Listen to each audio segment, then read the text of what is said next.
Agindo como Jesus, quinta palestra, ou quinta pregação, é uma série de muitas em que eu estou, em cada domingo de ceia, utilizando uma. O título da de hoje é Enciumado pelas Coisas de Deus.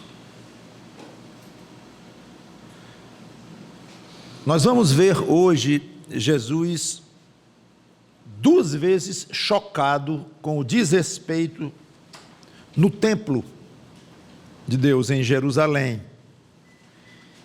E o propósito dessa série é não descer a doutrinas, nem a conteúdo de ensinos dele, mas comportamento dele, atitudes dele, para nós imitarmos. Esse é o propósito. Houve duas vezes. Alguns acham que tem a tendência de achar que foi uma vez só, e que são dois relatos que se juntam no mesmo. Mas a maioria dos estudiosos crê que não, que foram dois eventos mesmo. É minha tendência de achar também. Uma no início do ministério, relatado por João, e a outra no final do ministério, relatado pelos três outros evangelistas, chamados sinóticos, Mateus, Marcos e Lucas. Então nós vamos ler uma e depois a outra. Vocês vão ver que são parecidas, mas tem algumas diferenças. E eu não vou descer muito fundo nas diferenças, não. Eu quero concentrar na atitude dele e como é que nós devemos imitar hoje o que ele fez. Ele pegou em chicote. Será que nós vamos ter que pegar em chicote também? Vamos ver. João capítulo 2, versículos 13 a 17, diz assim, no início do ministério dele, lembre-se, João 2, 13 e 17. 13 a 17. Estando próxima a Páscoa dos judeus, subiu Jesus para Jerusalém e encontrou no templo os que vendiam bois, ovelhas e pombas e também os cambistas assentados. Tendo feito um azorrague de cordas, um chicote, expulsou todos do templo, bem como as ovelhas e os bois, derramou pelo chão o dinheiro dos cambistas, virou as mesas e disse aos que vendiam as pombas, tirai daqui estas coisas, não façais da casa de meu pai casa de negócio. Lembraram-se os seus discípulos de que está escrito, o zelo da tua casa me consumirá. Vamos a Marcos capítulo 11, agora mentalmente nos reportando ao final do ministério dele. Marcos 11, 15 em diante, lemos assim, e foram para Jerusalém. Entrando ele no templo, passou a expulsar os que ali vendiam e compravam. Derribou as mesas dos cambistas e as cadeiras dos que vendiam pombas. Não permitia que alguém conduzisse qualquer utensílio pelo templo. Também os ensinava e dizia, não está escrito, a minha casa será chamada casa de oração para todas as nações? Vós, porém, a tendes transformado em covil de salteadores. O que acontecia era o seguinte, os animais precisavam ser oferecidos em sacrifício no templo. Muitos judeus vinham de longe, então não tinham condições de trazer os animais que eles próprios iriam sacrificar. Então eles deixavam para comprar os animais em Jerusalém. E quanto mais perto do templo, mais cômodo, ou melhor. E alguns vinham de outros países, e no templo só era aceitada ou aceita moeda, uma moeda determinada pelos sacerdotes. Então eles tinham que cambiar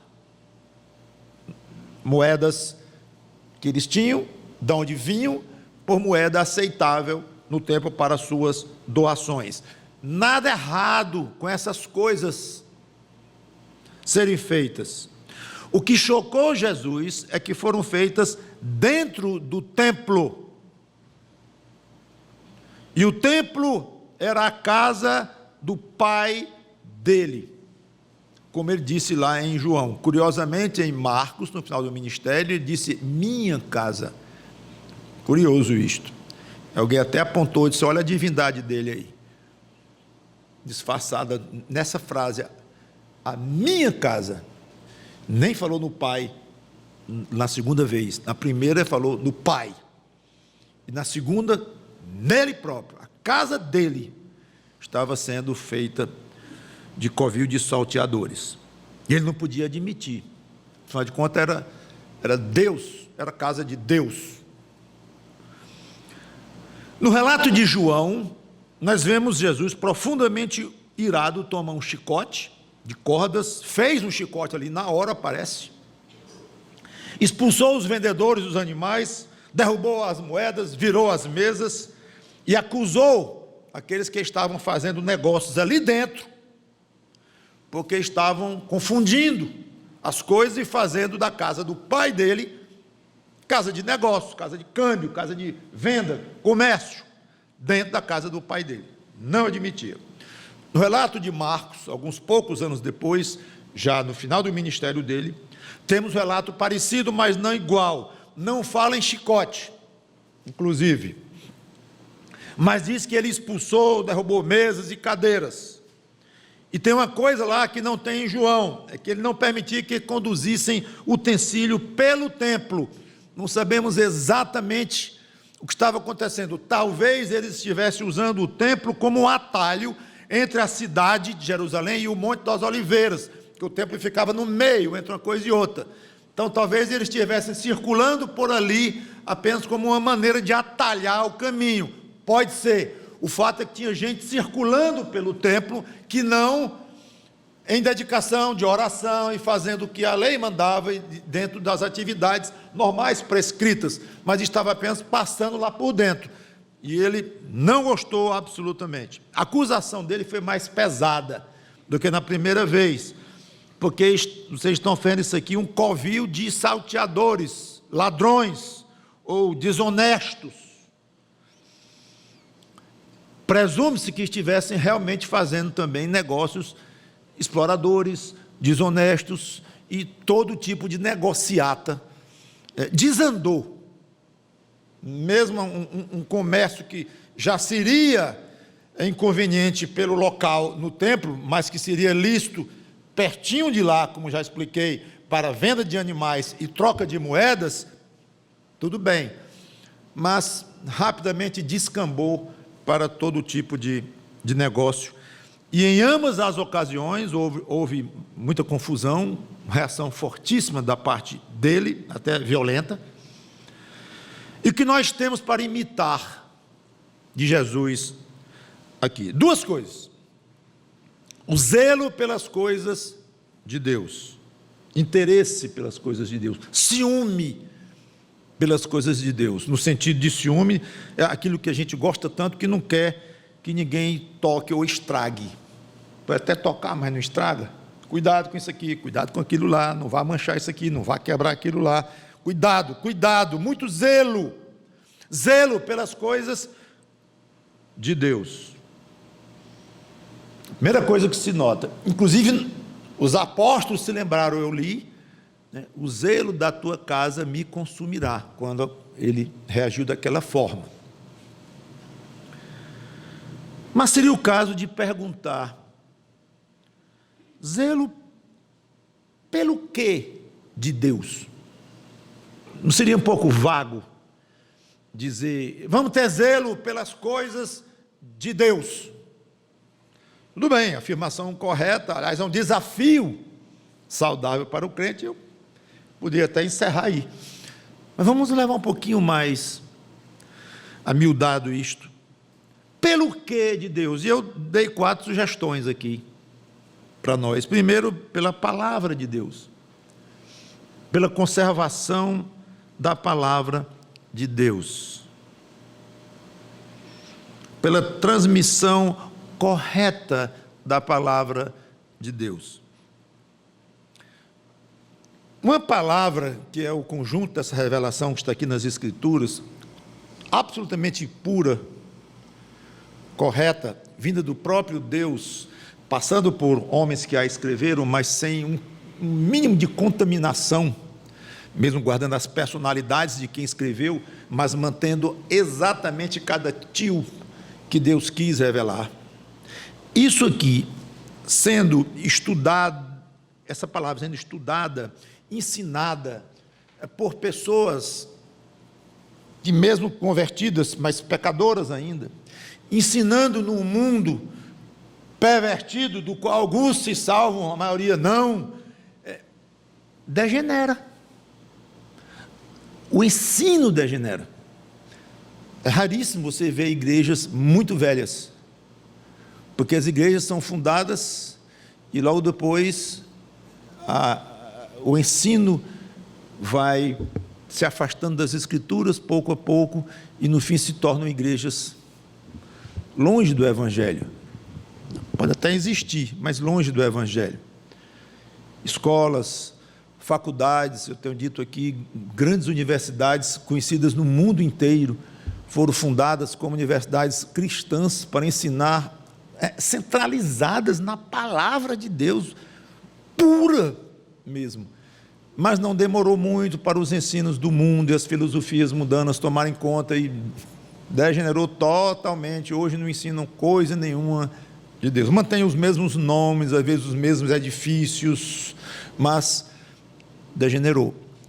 Então, a pregação de uma palavra pura no mundo perdido, pecador, esta transmissão, ela tem uma tendência natural de degenerar. O ensino vai ficando falso, aos poucos, geralmente. Isso é algo complexo, envolve muito tempo, envolve muitas pessoas, envolve muitos fatores. Mas, pelo menos, vamos simplificar aqui uma coisa, não seja você um responsável pela deterioração da sã doutrina. Se você é um super PhD e ensina numa faculdade gigantesca, enorme, ou se você é alguém que mal sabe ler e transmite a Bíblia, não na internet para milhões de pessoas, não nessa tal dessa faculdade lá, mas você transmite para um amigo seu de enxada lá no interior, não importa. Que a palavra de Deus não se deteriore, não se deturpe pela sua boca. Pela sua boca. E você não terá diante de Deus esta acusação: você foi um dos responsáveis pela deterioração da minha palavra na sua época, no seu tempo, no seu meio de vida, onde você estava. Zelo pela palavra de Deus, tenha zelo. O pouco que você sabe, ou o muito, não importa, mas passe para frente. Estude com seriedade e passe para frente de uma maneira responsável. Porque Deus não está preocupado com números nem tamanhos, conforme nós aqui. Mas se você passou esta palavra de uma maneira errada para uma pessoa, uma vez na vida, você será cobrado. Zelo pela palavra de Deus. Segundo, pela obra de Deus, vamos dizer, a obra principal de Deus nessa terra, que é a pregação do Evangelho. Tenha zelo por isto. O que adianta você conhecer bem a palavra de Deus, mas não se interessar em vê-la falada, pregada, difundida? E aí não é só para você aperfeiçoar os seus dotes de oratória, para você pregar a palavra e passar para frente. Não estou nem falando deste aspecto, só esse aspecto. Claro que você deve passar pessoalmente também a palavra naquilo que você pode, de acordo com seus dons, seus dotes e tudo mais. Mas contribua para que a palavra de Deus seja levada por aqueles que se dispõem a sair de casa e ir para longe, para pregar para outros lugares, outros campos.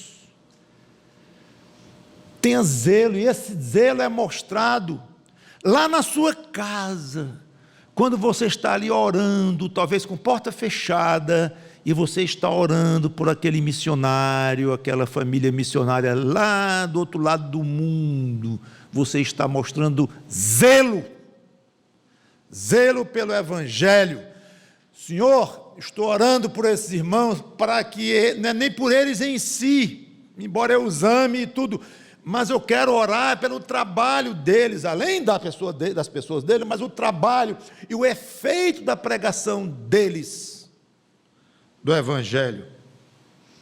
O que você tem contribuído em termos de oração, de dinheiro, de contribuição financeira mesmo, ou de uma participação sua pessoal na pregação do Evangelho, seja ao seu vizinho de residência, seja contribuindo para alguém do outro lado do mundo, fica com você. E a resposta que você tem para dar indica o tamanho do seu zelo pelas coisas de Deus. Terceiro, pelo nome de Deus. Querer que o nome de Deus seja o mais respeitado possível. Tem lá um dos mandamentos, não usar o nome de Deus em vão. Eu sei que aquilo é muito mais do que apenas falar descuidadamente do nome de Deus, é muito mais sério do que aquilo, eu não vou entrar nisto. Mas é bom lembrar isto. E é bom lembrar expressões. Deus me livre. O nome dele está aí. Jesus. O nome dele está aí. É o nome dele que você está usando. Tenha cuidado. Não é bem o nome de Deus, mas é muito comum, eu vejo crianças dizendo, eu adoro picolé. Para os netos mais velhos, já disse muito, depois eu cansei. Mas eu dizia muito, engraçado, o vovô adora Deus. Aí ele olha assim para mim e ri. Eu digo, deixa para lá. Mas eu acho meio estranho dizer que adora picolé, adora isso, adora aquilo. Adore Deus e diga abertamente, eu só adoro Deus, Jesus Cristo. Ah, pastor, isso é uma expressão, o senhor não sabe? Digo, sei, você sabe, eu não sei. Claro que é expressão que todo mundo usa, e não estão pensando teologicamente que adora o picolé, eu sei disto, mas está lá ou não está a expressão adorar? E quem é que é digno de adoração mesmo? Quem é? Não é Deus? E o nome de Deus não está lá, quando você diz, Deus me livre, Deus me acuda, vala-me Deus, e coisa desse tipo. Então o nome de Deus está lá. Eu acho que você não gostaria que o seu nome fosse usado todo o tempo desse tipo, dessa forma. Você não gostaria, porque o seu nome, já notou, o seu nome é um nome muito doce aos seus próprios ouvidos? E quando alguém fala, você já fica assim, chamar o seu nome. O nome é forte, o seu próprio nome, para você mesmo. Mesmo que seja o nome daqueles meio esquisitos, enormes, estranhos, mistura de pai com mãe, com avô, tem aqueles nomes. Mas para você é um nome belíssimo, e é para você mesmo. Pois o nome de Deus, para ele, é muito querido, sabia?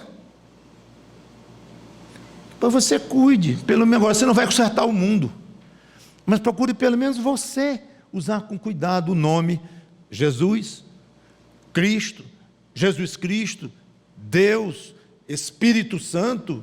Use com cuidado. Céus, terra, use com cuidado. Até o nome inferno, use com cuidado. Aqui é ao contrário, porque é para onde ele vai mandar aqueles que o odeiam.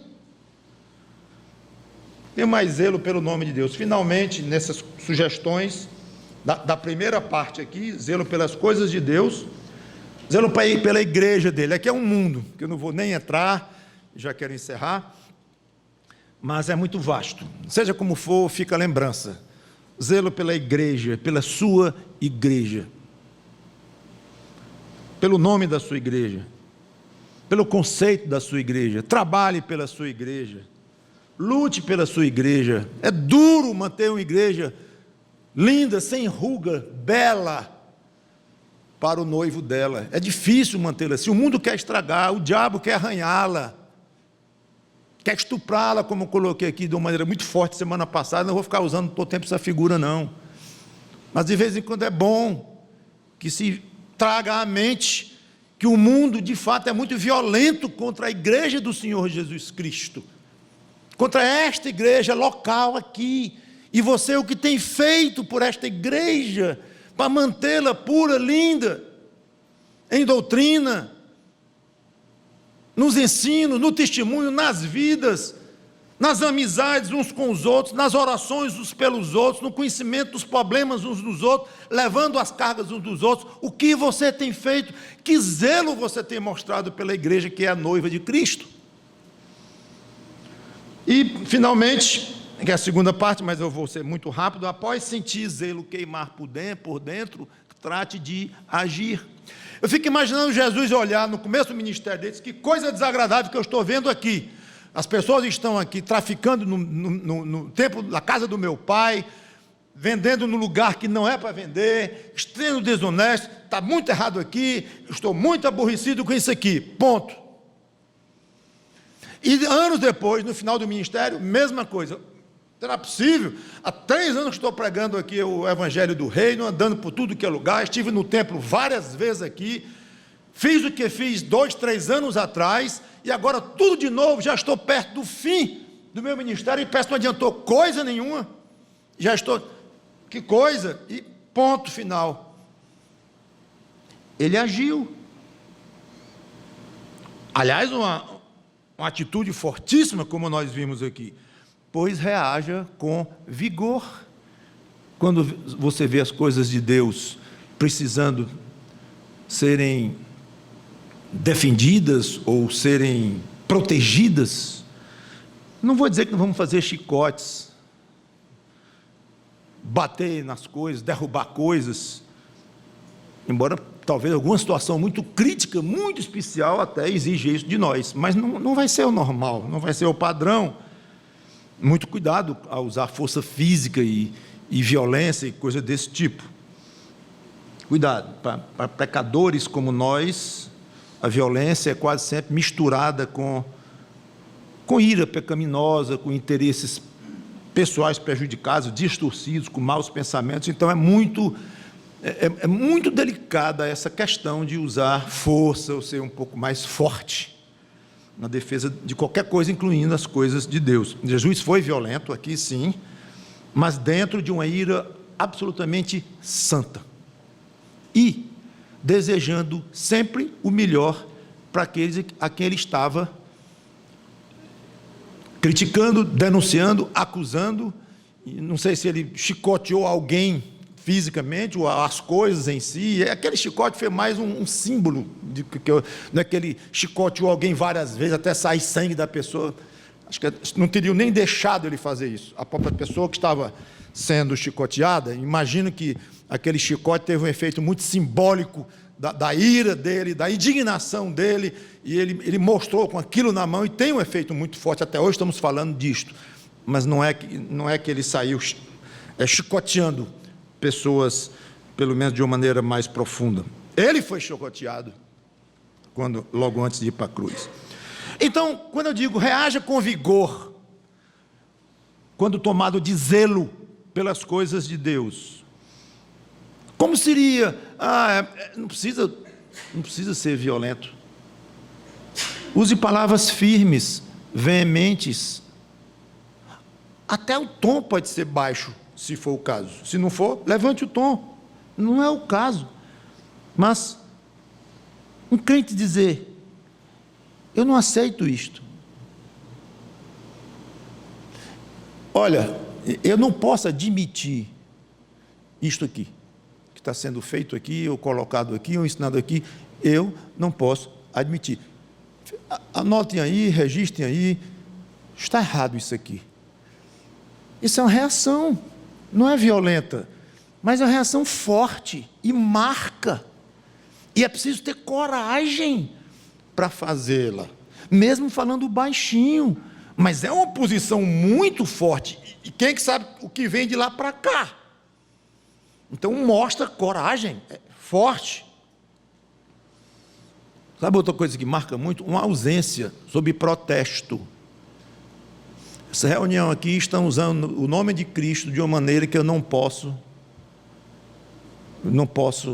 permanecer aqui. Vocês me desculpem, vou me ausentar. Levanta e sai. Show. Sereno, tranquilo, mas uma reação vigorosa, que é o que eu estou querendo dizer. Vigorosa, é forte, exige coragem. E não tem nada de violenta, nem de desrespeitosa. Eu estou me ausentando.